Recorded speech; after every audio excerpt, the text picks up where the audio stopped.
क्या एक husband wife के बीच में अगर कोई तीसरा पर्सन आ जाता है या लवर आ जाता है, तो क्या एक पर्सन अपने स्पाउस के लवर के खिलाफ कोई केस फाइल कर सकता है या नहीं?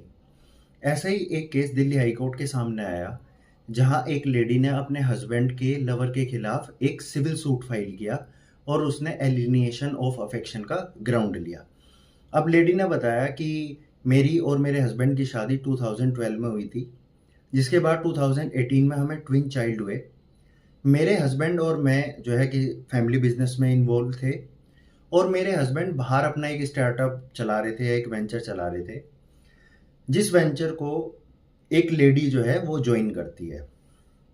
अब ज्वाइन करने के बाद वो उनके साथ ऑफिस में मीटिंग करती है, बाहर टूरों पे जाती है, बाहर उनके साथ मीटिंग्स में जाती है और उनके साथ स्टे करती है। कुछ टाइम बाद लेडी को पता चलता है कि उनके हस्बैंड का और उनकी जूनियर का जो ऑफिस में काम करती है उनके साथ अफेयर स्टार्ट हो गया। अब लेडी ने उसको अपोज किया लेकिन उसके हस्बैंड नहीं माने। उसके बाद उन्होंने ओपनली जो है अपनी वाइफ को डिफेम करने के लिए सोशल गैदरिंग्स में उस लेडी के साथ जाना शुरू कर दिया, जिससे उस लेडी की इंसल्ट होती थी।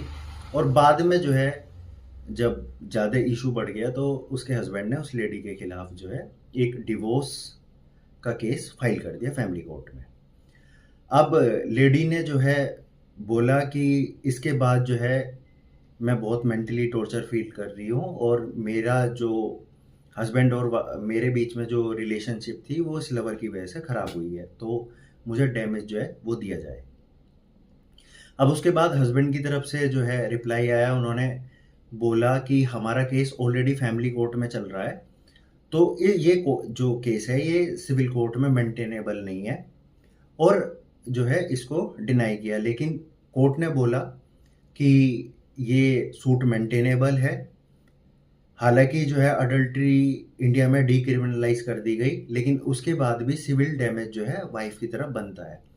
अब इंडियन लेजिस्लेचर जो है इस कॉन्सेप्ट को एक्सेप्ट नहीं करता। हालांकि ये कॉन्सेप्ट जो है एंग्लो अमेरिकन कॉमन लॉ से लिया गया है, जहाँ पे इस लॉ को जो है एक सेपरेट टोट में ट्रीट किया जाता है, जिसको हम हार्ट बार्म टोट बोलते हैं। यानी कि आपने एक सिविल रॉन्ग किया है जिसकी वजह से हस्बैंड वाइफ के बीच में जो अफेक्शन था या जो प्यार था वो कम हो गया, और उसके बाद जो है आपको जो है वो डैमेज एक करेंसी के रूप में या एक जो वहाँ की मनी है उसके रूप में उसको आपको पे करना पड़ेगा। तो आपकी इस बारे में क्या राय है, ज़रूर बताएं। Thank you very much.